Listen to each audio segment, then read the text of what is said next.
I'm going to ask you a question right now. What would it actually be worth to you? What would it mean to you if you could finally be profitable on Betfair? If you finally knew how to build profitable strategies and scale them? If that is something that's important to you, you should stick around and watch this video all the way to the end, because that's what I promised to do with this video. There's 3 of these. Last week I dropped the first step out. This is step 2. If you haven't watched step 1 already, go back and watch it before you watch this one. And then watch the last one when it's out. If you're watching this a little bit later, when I release them, then you will be able to find that on the channel as well. If you don't know me, my name's Ryan Carruthers from the Betfair trading community, where we have one goal. I want to make you a better trader. That's it. We do that in a variety of different ways.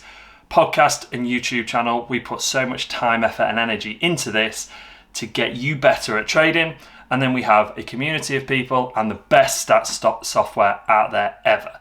Like I said at the top of the video, I'm going to show you how to be a super trader. That's what I'm doing with this video series. The first step went down so well. I got like 80 comments on that video within 24 hours because people loved it. They wanted to get involved and they said that they were in. So let's try and beat that this week. Let's try and get even more comments on this video, even more connection and even more reaction from you guys about this. Because what we're going to do now is, just to recap, this video series is about making you a super trader. If that doesn't have your heart absolutely pounding out of your chest, like I said last week, do you even have a pulse? Because I don't think you do.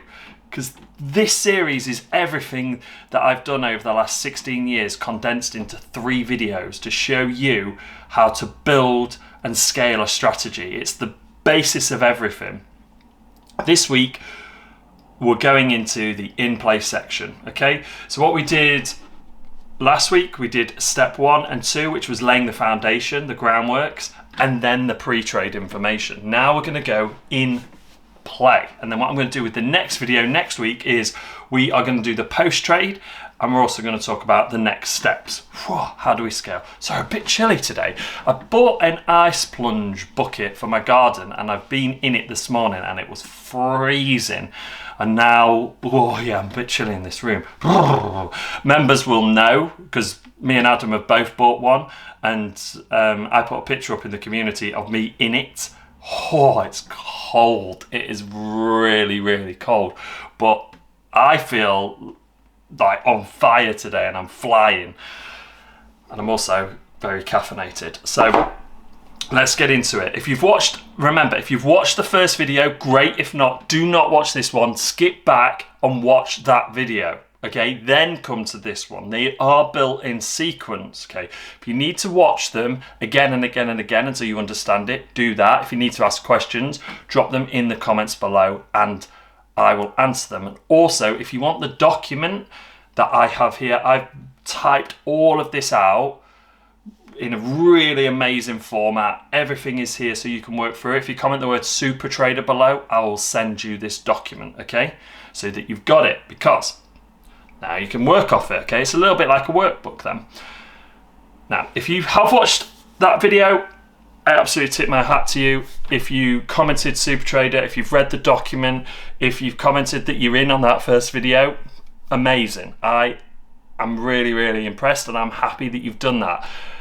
And actually, there's a reason why I've got you to do those things, and there's also a reason why I'm not going straight into this section, is I'm trying to hold your attention for first thing, but all of those things are little mini steps that if you do, you're getting momentum, and that's what we're all about. Forward progress, okay? All the time, forward progress. Now we're going to look at what to look for in play and how to make the most of this. Now it all starts for me with the aim of the strategy, so that's where we go back to the what has to happen sheet. Now with that, what I want you to do is brainstorm the data that you've collected, because a series of rules, now you can brainstorm what to look for in play. So, as an example, I might be looking for Salah to get shots on target. I might have a minimum odds. I might have seen through my research that the data says that goals don't usually come in the first 10 minutes. So I'm going to then enter after 10 minutes, okay? What we're doing here, and there's no right or wrong answer here is we're loosely creating a series of rules that we're looking for in play. Things to happen before we enter. Because, and this is a key point that I really, really, really want you to take in and let it sink in, even if you have to listen to this bit twice, 3 times, whatever it is. By doing this, it focuses on what is actually happening in the match, okay? A lot of times what traders do is they dive into trades and they're not actually watching the match or watching what is happening. What they're doing is they're just looking at the odds on Betfair, and now they've entered, and the trade, like most trades do, especially football in play, initially it's going to go against you a little bit. It's going to go into the red because you don't enter and a goal gets scored straight away, for example. So it might just take a minute or two to go into the green if you're doing time decay, for example. But for most people, it's going to be red, and it's going to start getting bigger and bigger, that red, until a goal comes. And that really, really worries people. And a lot of the time, it comes from not having confidence in their selection process or in their strategy. So they're actually focusing on that. And what they should be focusing on is the game, which is why we're building our strategies this way. Okay. So take that in. And so many traders, right, are oblivious to that, or they don't know what to look for, right? But not anymore for you, because you're building this list. Remember, it doesn't have to be perfect. By the end of this video series, you are going to have everything you need to create a solid strategy so that you just can smash the hell out of Betfair. That is the goal. So now we've got our loose rules, okay? Loose rules. They're not fixed in stone. Don't overcomplicate these. Just look at the data. Look at what you did with the what has to happen question in the first video, and now start to bring those ideas together. You can be totally wrong on this as well. And you are going to get some of these wrong, but that's okay, because by getting it wrong, we're actually then going to be able to find out what we need to do to get it right. Okay. Now we're going to talk about entering your trade. You don't have to use real money here. In fact, I wouldn't. I'd be paper trading this till you've got some data on it and you can make an informed trade and build this strategy. So we're going to say now that you've got everything on your list of what has to happen. It's now time to enter your trade. So everything that has to happen has happened. So here you have to do a couple of things, right? And I'm sorry, sometimes I don't look directly at the camera when I'm talking to you, but I've got all of these notes here and I want to make sure that I cover everything. And like I said on that first video, if that annoys you, I'm sorry, but deal with it, okay? Right, here you have to do a few things. When you've entered your trade, so we've said you've entered your trade, I want you to note down the time of entry. I don't want you to just go, right, it's 3:05. Okay, I want you to put 5 minutes into the trade. So the game's been in trade live for 5 minutes. So you've entered 5 minutes into the match, or 1 minute after the start of the horse race, or 5 minutes after the start of the tennis, whatever it is, note that down. Then I also want you to put the stake that you are entering with. So if you're entering with £1, put that. The price of the market you are entering. So if you are laying the draw and it's currently 3.7, that's the price I want you to write. You're taking 3.7. Now I also want you to put, God, sorry, I'm frozen today, the price of some of the other main markets at the time of entry. This is important. Not a lot of people do this, and you will kick yourself when you get to the end of this Super Trader series and you go, oh, God, it looks like it would have been a slightly different trade. Like you might be doing a lay the draw on over 2.5s, but actually you've seen that the home team scores first. The way you pick your matches like 90% of the time, now you have no odds for them. You're like, ugh. But if you do this, you've got the odds for them. So we're building this idea of a potential trade, and then we're making sure that we collect data around that so that we have everything that we need to actually find the profitable strategy. And this is where so many people don't do this, because they've got the blinkers on and they focus on just that. Oh, it didn't work. Okay, I've got to build a new strategy. But what we're doing is going, and we're taking this idea of a trade and then we're building around that, and we're making sure that with this we can actually build a solid trade.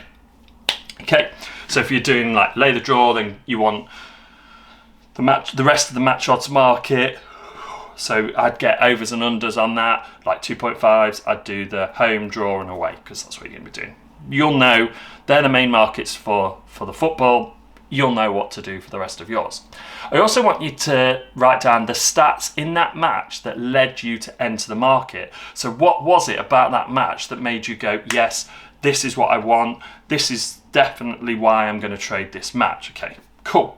Now, all you have to do now is to be constantly checking what's happening in this trade, linked back to your initial hypothesis. So by asking yourself what's happening in this market, what do I need to go to profit, go back to your what has to happen sheet and check it. Because now it gives you a list of things with your rules as well to be looking at the match and to be seeing what you actually need to be seeing. So for me, in the example we're working through, is Salah getting on the ball? Okay, is Trent whipping the ball in? Is there corners? Is the shots on target? Are the one-on-ones, etc.?